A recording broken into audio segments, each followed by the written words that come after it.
Les circonstances dans lesquelles papa était assassiné, jusqu'à ce jour, demeure un mystère pour notre famille.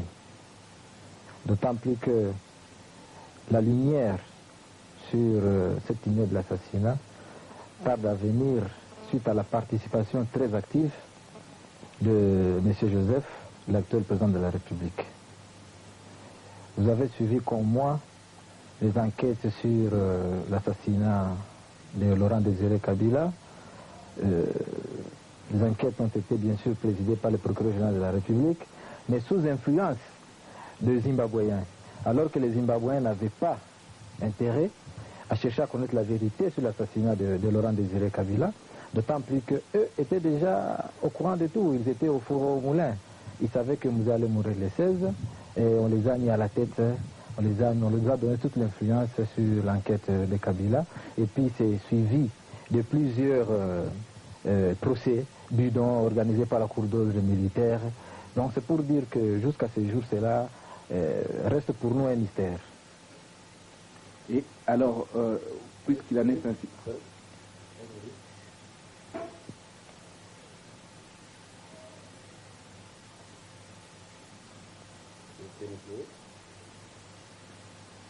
Alors, on a compris cette explication, mais la question que tout le monde se pose, Étienne, qu'est-ce qui s'est réellement passé ce jour-là? Bon, le 16 janvier, il y a eu 4 sujets palestiniens qui étaient introduits par M. Mota au Palais de Marbre, avec mission d'abattre Laurent Désiré Kabila. C'était en présence de Edi Kapenda et du conseiller en matière économique de feu Laurent Désiré Kabila, M. Emile Mota, qui était présent lors de l'assassinat de Kabila. En ce moment-là, Joseph s'était déjà retiré à Lubumbashi, la veille de l'assassinat, donc le 15 janvier, après avoir se rendre compte du bon déroulement du dit assassinat, puisque on se rappellera après l'assassinat que le 15, tous les militaires de FAC résidant à Kinshasa étaient désarmés par ordre de Joseph et du colonel Edi Kapenda. Ensuite, il y a eu plusieurs arrestations la veille, surtout la plus remarquable, c'était l'arrestation de M. Emile Tutemoto de l'ANER, qui revenait d'une mission en France, lui qui était porteur des messages. Il devait remettre ce message à Laurent Désiré Kabila. Le 15, il a été arrêté. Il y a eu pas mal d'arrestations, tout avait été planifié pour que Laurent Désiré Kabila soit assassiné le 16 janvier. Et donc, à ce moment-là, Joseph est à Lubumbashi, Edi Kapenda est dans son bureau. Donc, c'est un crime qui a été fait de sorte qu'on ne laisse pas de traces. Bien sûr qu'ils ont tenté d'effacer toutes les traces, mais on peut tout effacer sauf la vérité. C'était bien préparé, Joseph s'est retiré à Lubumbashi pour qu'il ne soit pas pris des pistes. Joseph, à qui on avait laissé la mission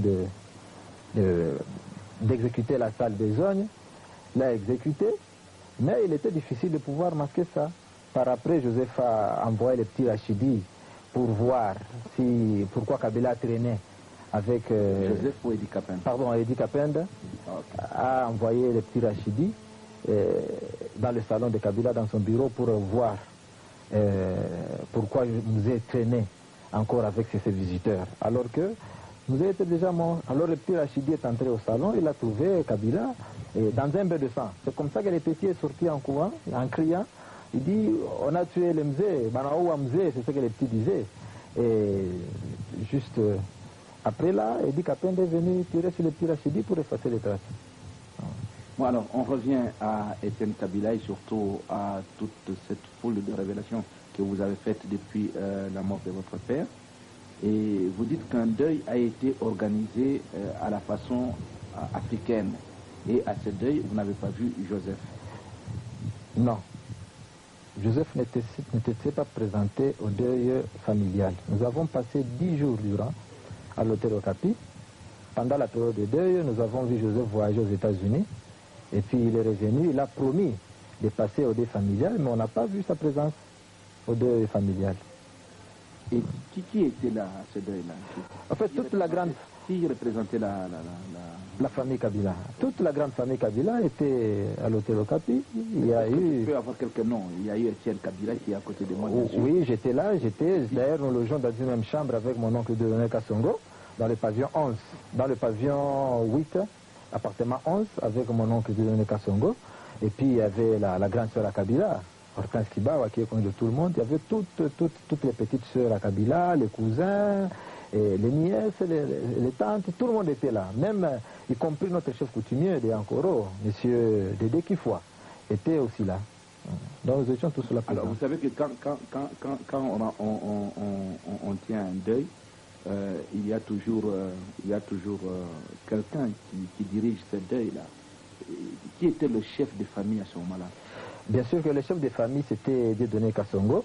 Mais les deux étaient organisés, on a donné la coordination à monsieur le professeur Samba Caputo, qui était chargé de l'organisation de ce deuil-là.